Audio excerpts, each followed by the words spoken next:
There is a sneaky contender for the top overall position group on the Ohio State roster, and there's no better time to talk about them on the beat than a Freaky Friday. Yes, it's tight ends time. That's Berm. I am Austin. This is the Austin and Berm Show.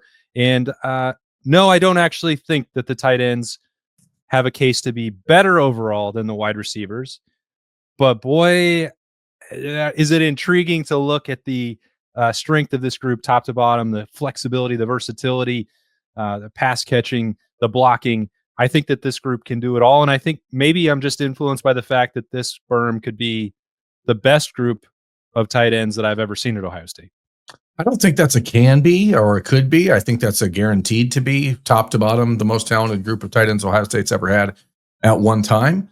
I think there's an actual argument to be made, and people will, of course, immediately push back on it because productivity plays such a big role in this. But I don't know that you can find a better tight end room in America than what Ohio State has. If you look at top to bottom, and that's the case. I think it would have been an argument even if Max Clare hadn't been brought in from Purdue in this offseason for Ohio State. So when you look at this, you lose, obviously, G. Scott, who becomes an undrafted free agent, signing with the New England Patriots. Patrick Gerd, who had earned a scholarship in the last couple of years. He transfers to Cincinnati. But you get Will Kazmarek back for that fifth year. You retain Bennett Christian. You retain Jelani Thurman. You bring back Max LeBlanc. And then you add three guys in Max Clare, Nate Roberts, and Brody Lennon. Roberts and Lennon, true freshmen in the class of 2025. And Roberts has already been on campus since January. So, like, you've got a really good group. And I think the one thing you said that really brings it home is that they have guys that can do everything. There is I like when there are defined roles for tight ends. I think that it's important to have your blocker and your pass catcher and your field stretcher and that sort of stuff, your H-back types. But then Ohio State also has guys that can do everything. And that's really where you're going to see Ohio State utilize the tight end a lot. I think this is going to be a year that ends up being a very heavy 12 personnel type of season for the Buckeyes because the tight ends are just simply good enough to be on the field. And it's really a remarkable testament to what Keenan Bailey has put together in his 2 short years as Ohio State's full-time tight ends coach. Yeah. And look, the usual caveats can all apply here. Like, even when we're talking about 12 personnel, Ryan Day's best offenses, and he likes to use that grouping. Like, we're talking about a third of the time. It's not going to eat into the wide receiver production. It's not going to take away the snaps. It's not going to lessen the importance of the running backs. And it's also not going to be one of these off-season conversations. Well, you might have it because you're incredibly bullish on Max Clare and what his individual statistics might look like. I'm not coming from this from the vantage point of suddenly there's going to be a 60, 70 reception tight end on Ohio State's roster, or that the collective group is going to put up 100 receptions and have 15 touchdowns. I don't know that the actual countable statistics will change that much, but I think that the overall impact and the ability to use more than just 2 of them, potentially 4 or 5, and we've seen, recently, Chip Kelly's not here anymore, but Ryan Day was signing off on putting out those goal line packages that had 4 tight ends in the game at the same time. Like, I think that's the part where Ohio State continued to expand there. But, does it come at the expense of Jeremiah Smith's catches and Carnell Tate and Brandon Ennis? Like, no, I don't think that that's going to happen. But and that may make it hard, I think, nationally for Ohio State's tight ends to get the attention and accolades that they deserve. And I think that's fine because I think they're going to help Ohio State win games, and that's what's ultimately more important. Yeah, which is why all these guys are back. I mean, we entered the offseason after the national championship, and I think a lot of people just assumed that either Jelani Thurman or Bennett Christian would be moving on, because why would you not, especially when Max Clare had already been on the roster and in practice for a month with Ohio State. But that didn't happen after the season and the 5-day transfer window for the Buckeyes, and it didn't happen after spring when you had the 10-day transfer window. So clearly, whatever Keenan Bailey is doing, whatever he is saying, whatever he is developing with these players has been very, very real. It's been very, very tangible. And it's been something that has led guys to believe that, hey, I can still be a better player. I can still become a better tight end by being at Ohio State, even if I don't get this number of catches I would somewhere else. And I think it's, again, a testament to what Keenan Bailey has done, how he recruits, He's an electric, a dynamic recruiter, which is not something you say often about a tight end recruiter. But other than maybe the guy down at Georgia, whose name is escaping me, Todd something or other, Grant, I don't know, it doesn't matter. Todd, his guys are going to drive too fast anyway. Todd something. The Buckeyes are recruiting the tight end position almost better than anybody in the country, and that's crazy when you consider how many years in a row we've been saying this is the year of the tight end. Is this the year of the tight end? Is this the year of the tight end? Yeah, and that's my point. Like, I don't think that the year of the tight end has to be Mackey Award winning, although that could happen because Max Clare brings in the name recognition, although that, may be somewhat unfair to Will Kazmarek, who I think in terms of overall productivity and importance is very undervalued. And his absence when he was injured in the second half of last year in the regular season, I think was noticeable and difficult for Ohio State in some ways to overcome. But that's just the way that this works with this position, because you have to ask them to do so many things. And I think that the challenge is fascinating to me this year, because when you talk about Keenan Bailey and the motivation, like last year he was building them up. It was this foxhole mentality. None of these guys were the highest recruits. Will Kazmarek is coming up from the MAC level. G. Scott, had his long journey. Great conversation that we had with him this offseason about getting to that next level for him. But he was still an undrafted free agent, so it wasn't like people were banging down the door for him, and you were piecing that together, and they just had to go out and do a bunch of dirty work. I'm not sure that that's really the case anymore, because Will Kazmarek has proven himself. Max Clare was the most coveted tight end on the transfer portal market. Bennett Christian, a decent recruiting enough profile, but knows a role. Jelani Thurman, at the time, right? Burn was one of the highest rated tight end prospects that Ohio State had ever signed. So that's not the case for these guys. They've won a national championship and they've all accomplished something already in their careers. So then how do you adjust that if you are Keenan Bailey to find that next level? I mean, you get there by increasing productivity, and that's going to be something that's sort of out of Keenan's hands a little bit. I think it will be fascinating to see the difference in style from Chip Kelly and Ryan Day to Brian Hartline and Ryan Day. And we know from Chip Kelly's history how much he liked 12 personnel. We know how much Ryan Day has enjoyed that and has found success with it. We don't know what this Brian Hartline era is going to look like as the play caller and offensive coordinator at Ohio State. How much pushback is there going to be if the Buckeyes are running a lot of 4 and 5 wide? How much reluctance is there going to be from Brian Hartline to take his receivers off the field? I think those are important questions. I think ultimately Keenan Bailey has been at Ohio State long enough to have earned his voice to carry some weight. He's been there now 8 years, which is insane considering I think he's just turned 21 last week. So Keenan is. I know that's not true. Okay, so he might be 31, but he's been there for a long time.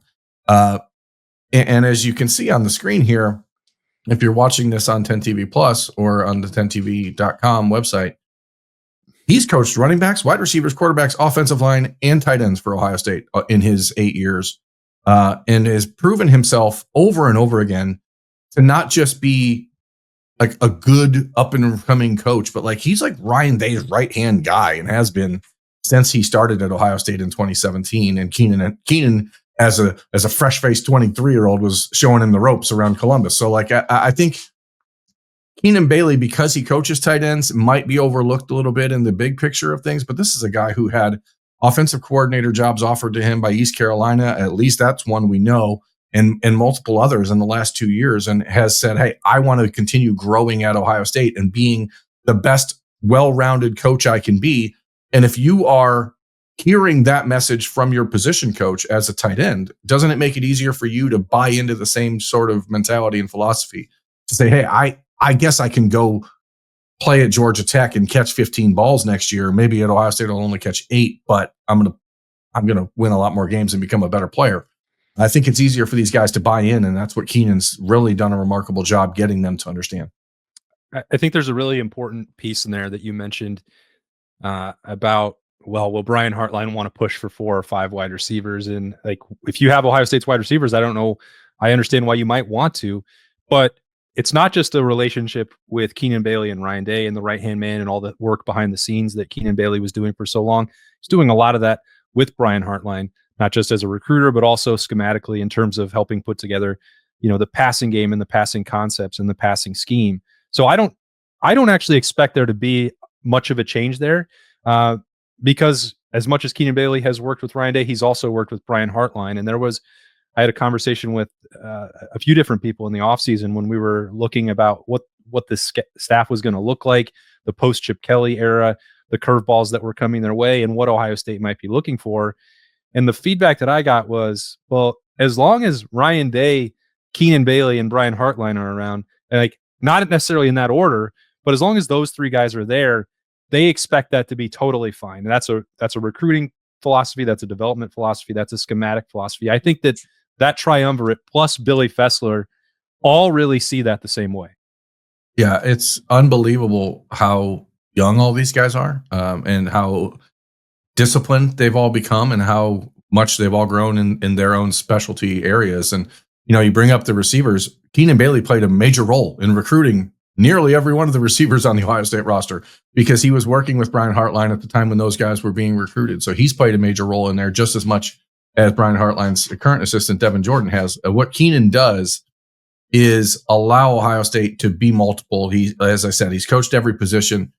He's been able to develop offensive. I mean, if we go back to 2023, which was his first year as the full-time Ohio State tight ends coach, his first year as an Ohio State tight ends coach, he had a Mackey Award finalist in Cade Stover. So let's not assume that he's not getting the best out of his guys because Ohio State doesn't have a history of tremendous tight end usage. He got Cade Stover with a broken back and broken hips and all the other stuff to be a Mackey finalist, and enters year 3 at the position with an absolutely loaded room. So I think the expectations should be pretty high. I don't know if that means statistically things translate in such a big way, but I mean, we've been making bold predictions on these shows. I could probably save this till later until we spend a little bit more time talking about the addition of Max Clare. But I think Max Clare.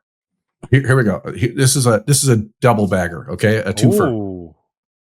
Number one, I believe that when the Ohio State 2025 football season is over, Max Clare will be second on the team in receptions. Whoa! Jeremiah Smith, obviously. Okay. I also believe that there will be 3 first-round Ohio State players selected in next year's NFL draft, and I think it will be Caleb Downs, Arvell Reese, and Max Clare. Holy moly! What you heard Ryan Day talk about in his last press conference, we've said it before. Ryan Day does not say things by accident. He does not accidentally drop nuggets about what he's expecting. And the things he's talked about the tight end room and Max Clare specifically, and what he allows the offense to do is a game changer that Ohio State has just not had. The last Ohio State tight end to be selected in the first round was 1995, and that was Ricky Dudley. Cade Stover is the second all-time leading receiver at tight end for Ohio State with a total of 82 catches in his career. Okay. He had half of those in his final season. Yep. I think you're talking 55 catches or so this year for Max Clare. And I think he's going to be an first-team All-American, and I think he's a first-round pick at tight end for Ohio State next year. And more than anybody else that's been added on the roster, more than any of the other roster changes, he's the guy that can change the offense and stimulate it in a way that I don't think any player outside of Jeremiah Smith as a first-year guy has been able to do in a while. Just to come in and say, I'm going to change what you guys do. And he has that opportunity to do it. I didn't think that there could be anybody. This is not the first time that you've said that. And you've been pretty adamant about the impact you believe that Max Clare can have since the moment that he basically dropped out of the sky. Because I think if we're being honest, in December, that did not seem like it was going to be a top priority for Ohio State in the transfer portal. Tight end didn't really come front of mind. You can understand why, if you look at it, that it could have been a potential concern if you thought there may be risk of losing Jelani Thurman or losing Bennett Christian. Like, okay, well, maybe you talk yourself into tight end. But you could also have made a case that you look at the room with Will Kazmarek at the top and retaining those guys. And you're like, well, they could be fine and they can do the things that Ohio State always does at tight end. Then Max Clare has an opportunity there, and Keenan Bailey, jumps on that. You don't need to turn on the film and figure out that Max Clare can help Ohio State. But like this situation sort of materialized out of nowhere. But once it did, you have consistently been making this point that it would open up different avenues for the offense, that it would expand the arsenal, that it would be a different element of danger that Ohio State has not had previously. And, I definitely don't think you're wrong. You look at the way that it was a little bit like Will Kazmarek looking at the spring, the start to the finish. You transition into competing at Ohio State on a day in, day out basis. It's like, didn't feel like Max Clare was having the strongest showing possible in March. But then by the end of it, you're like, okay, you're starting to see all these other things. And he makes the touchdown catch in the spring game, and you build that momentum carrying on. But you've been on that boat all along. And I thought, well, he must be number one on this Max Clare bandwagon. And then Ryan Day said what he said after spring in May, which was like, what's the one thing that's really got you excited about different threats and targets? And he said Max Clare first and foremost. And as we've said all the time, Ryan Day doesn't make accidents when he's in front of a microphone in a press conference. No, and I actually think that Max Clare's availability, his presence, is the one thing. And to go back to last Thursday's 3 Thoughts Thursday about the quarterbacks, if I had to circle a reason why I think ultimately Julian Sayin becomes the quarterback, it's because of Max Clare, because Julian's ability to see the field and process where guys are and find open receivers quickly is going to be a separator for him between him and Lincoln Kienholz. And having Max Clare in the middle of the field, because it takes a while for a young quarterback to get comfortable throwing into the middle of the field. And Julian is more comfortable with that than Lincoln would be at this point. And having Max Clare just sitting there in the middle, having linebackers and safeties try to guard him is going to be a real problem for anybody. Ohio State doesn't play Oregon, and Ohio State doesn't play Ohio State. So the two best safeties in the country, and Dylan Thieneman and Caleb Downs, aren't going to be able to defend Max Clare. And so to me, the sky is the limit for what the offense can do with him as not just an added piece, but as a focal point. I really think that between him and Jeremiah Smith, that is why Carnell Tate and Brandon Inniss are going to have bigger years. It's not because Carnell Tate's just ready and it's his turn. I think you eliminate now the opportunity to even double team. Like there's a world where you could double team Jeremiah Smith and Carnell Tate heading into this season because of the young quarterback play, because of the lack of experience at wide receiver beyond those guys. But now you just can't do that. And you have the best returning tight end in the country as a gift to Ohio State is something that I think the rest of college football is going to regret by the time we have these conversations at the end of the year. It sounded to me like you were undermining your argument that he's going to finish second on the team in receptions. If he's going to, I still think he's going to finish second on the team. But I think, I would think Carnell should be in the 45 to 50 catch range like he was a year ago, and I think that Max will be in the same ballpark. So I'm just going to give him a couple extra to make sure my BP comes through. That's fair. I think it's going to be a neck and neck. It's going to be tight. Yeah, like a tiger. Yeah, I think. Because I just don't want to get too far out of it in terms of actual statistical output. It's one of those things that I don't want to fall into that trap. I don't want to get out there and just think, well, because Max Clare could be a 70 or 80 reception tight end target, that's going to happen in Ohio State. Because I just am skeptical of that actually coming to fruition. But it doesn't diminish what I think about the upside and the potential for this group, which I think having Will Kazmarek and Max Clare to me is like an evolutionary version of Jeremy Ruckert and Luke Farrell. And anyone who's ever watched us or heard me talk about tight ends and pay attention to tight ends and love the tight end position will know how highly I think about both of those guys.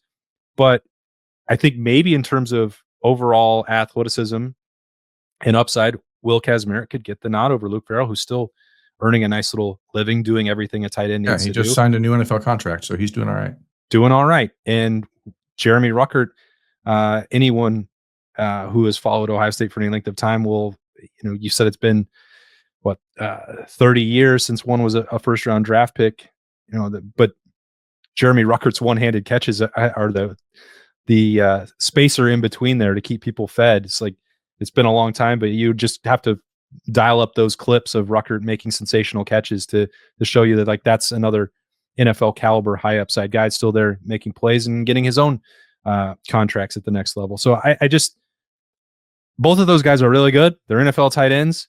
I think what Max Clare can do as a receiver might be able to top what Jeremy Ruckert provided. And I think the overall top end potential for Will Kazmarek might get ahead of Farrell. And both of those guys, that was the blueprint for using that 12 personnel and keeping teams off balance. But I completely agree with you. I mean, the stuff over the middle of the field for Max Clare, that is different. And when Ohio State used Jeremy Ruckert that way, I'm thinking about a Big Ten championship game specifically. Like, boy, that made them impossible to defend because the wide receivers became even more potent and dangerous in one-on-one coverage. Yeah, I mean, if you think about the Chris Olave and Garrett Wilson years, it's because they had a tight end that could stretch the field down the middle that helped open things up. It's not why they were great, obviously, but it certainly didn't help. And it took some of the pressure and the coverage away from them. To be clear, I think we should be clear that Max also has some growth that he needs to do as far as being a full-time tight end and developing into a run blocker, developing into a guy that can stay on the field in all scenarios for Ohio State, because if you want to get the most out of him, that's what he needs to be.